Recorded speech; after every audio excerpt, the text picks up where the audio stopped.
আসসালামু আলাইকুম বন্ধুরা, দেখতে পাচ্ছেন এটা হচ্ছে যশোরের প্রাণকেন্দ্র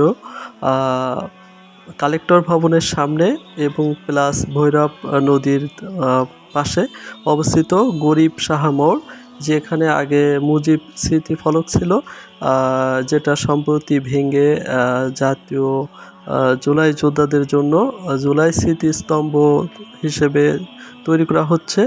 তো জিনিসটা আসলে ভালো লাগলো। তো এখনও অসম্পূর্ণ, ভিত্তি প্রস্তর স্থাপন করা হয়েছে এবং কাজ চলমান রয়েছে।